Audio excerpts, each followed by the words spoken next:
একসময় এই স্টেজে যারা বসতেন, যাদের মুখের মূল্যবান কথাগুলো আমরা শুনতাম, জাতির কাছে যেত, আজকে স্টেজে বসা লোক একজন এখানে উপস্থিত নেই।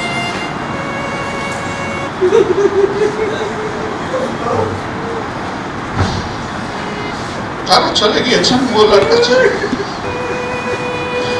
রেখে গিয়েছেন আমাদের কাজের উপর আমানতের বিশাল ভার।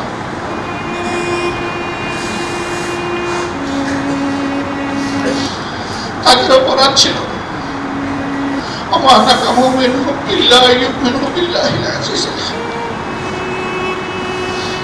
এই আয়াতটি যে প্রেক্ষাপটে নাজিল হয়েছিল, এইবার হজের মৌসুমে আল্লাহ তাআলা আমাকে সেই জায়গাটায় নিয়ে গিয়েছিলেন। 1000 বছর পুরানো এবং পুরানো মানুষগুলোর হাড্ডি এখনো রয়ে গিয়েছে। এগুলো চিৎকার দিয়ে বিশ্ববাসীকে বলছে, তোমরা সাক্ষী থাকো, আমরা তাওহীদবাদী হওয়ার কারণে আমাদের উপর জুলুম করা হয়েছে, আমাদেরকে জিন্দা পুড়িয়ে মারা হয়েছে, আমাদের নেতৃবৃন্দের এক এক করে 11 জনকে আমাদের বুক থেকে ছিনিয়ে নেওয়া হয়েছে। 5 জনকে দেওয়া হয়েছে মিথ্যা অভিযোগের ভিত্তিতে, বানানো তদন্ত এবং মিথ্যা সাক্ষ্যের ভিত্তিতে, সাজানো আদালতের ভিত্তিতে রায় দিয়ে তাদেরকে ফাঁসির মঞ্চে তুলে হত্যা করা হয়েছে। 5 জন ইন্তেকাল করেছেন জেলের ভিতরে। একজনের সাথে তৎকালীন র্যাবের অশুভ আচরণের শিকার হয়ে হসপিটালে গিয়েছে, সুস্থ হয়ে আর বাসায় ফিরলেন, সরাসরি তাকে কবরস্থানে নিয়ে যেতে হবে। শুধু তাকে হত্যা করেই ক্ষান্ত করা হয়নি, তার জানাজায় যারা শরীক হতে গিয়েছিলেন, আইন শৃঙ্খলা বাহিনী সেখানে হামলা করে আমাদের বেশ কিছু ভাইকে আহত করে এবং গ্রেফতার করে নিয়ে যায়।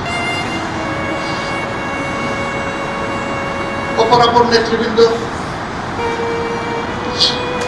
যারা বিভিন্নভাবে জেলের ভিতরে ফাঁসি বা তাদের ন্যায্য অধিকার না পেয়ে দুনিয়া থেকে বিদায় নিয়েছিলেন, তাদের একজন মানুষের জানাজা আমাদেরকে শান্তিপূর্ণভাবে আদায় করতে দেওয়া হয়নি। বিশ্ববিবেক সাক্ষী, বাংলাদেশের মানুষ সাক্ষী, সাংবাদিক জগতের বন্ধুরা সাক্ষী। শুধু তাই নয়, শহীদ নেতৃবৃন্দের শাহাদাতের দিন তাদের বাসা বাড়িতে হামলা করা হচ্ছে, পরিবারের সদস্যদেরকে গ্রেফতার করে থানায় নিয়ে নির্যাতন করা হয়েছে। এই ভীতিকর অবস্থায় অনেকের পক্ষে নিজের বাসা বাড়িতে থাকা সম্ভব হয়। শহীদ পরিবারের কোনো কোনো সদস্যকে আবার গুম করা হয়েছিল।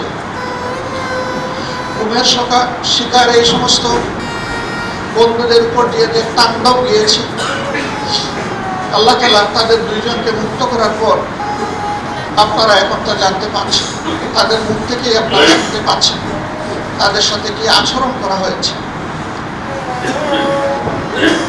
আয়নাগর নামের এক ধরনের গ্যাস চেম্বারে তাদেরকে ঢুকিয়ে রাখা হয়েছিল। সেখানে সূর্যের আলো প্রবেশ করত না, রাত কখন দিন কখন তারা বুঝতে পারতেন না।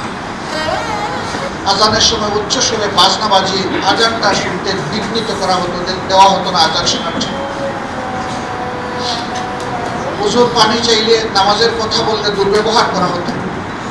অথচ স্বাধীন এই দেশে সকলেরই ধর্মীয় কাজ করার অধিকার রয়েছে। শুধু কি তাই, আমাদের মা বোনদেরকেও বেইজ্জত করতে তারা কুণ্ঠাবোধ করে নাই। পর্দানসীন মহিলাদের ইজ্জত তারা কেড়ে নিয়েছে। আমরা যখন শুনতাম কাউকে বলতাম না, শুধু আল্লাহকে বলতাম, আমাদের কলিজা, আমাদের হৃদয় ভেঙে টুকরা টুকরা হয়ে যেত। আমাদের কাছে একজন পুরুষের শাহাদাতের চাইতে একজন মহিলার ইজ্জত লুণ্ঠন করা ছিল অনেক কষ্টের, এটা শোনা। সম্মানিত ভাইয়েরা, এখানেও তারা থামেনি। হাজার হাজার মিথ্যা মামলা দিয়ে বিভীষিকাময় অবস্থা তৈরি করে লক্ষ লক্ষ মানুষকে দফায় দফায় জেলে নেওয়া হয়েছে। তার সবকিছুরই সাক্ষী এদেশের 18 কোটি মানুষ। আমরা আমাদের মনের কথাটুকু সেদিন বলার কোন সুযোগ পাইনি। আমরা চিৎকার দিয়ে কাটতে পারিনি। বাপ বেটা একই টেবিলে বসেছেন খাওয়ার জন্য, দুপুরের খাবার নেবেন, তুলে এনে বলা হয়েছে রাষ্ট্রের বিরুদ্ধে ষড়যন্ত্র করতে তারা বসেছে। গোপন বৈঠক, নিজের বাসায় নিজের ঘরে বাবা আর ছেলে টেবিলে বসে খাবার খাচ্ছেন, এটাও অপরাধ। এরকম কত হাজার অপরাধ আমাদের সাথে করা হয়েছে, তার ফিরিস্তি দিতে গেলে হয়তো টানা কয়েকদিন বলা যাবে, তারপরেও শেষ হবে না।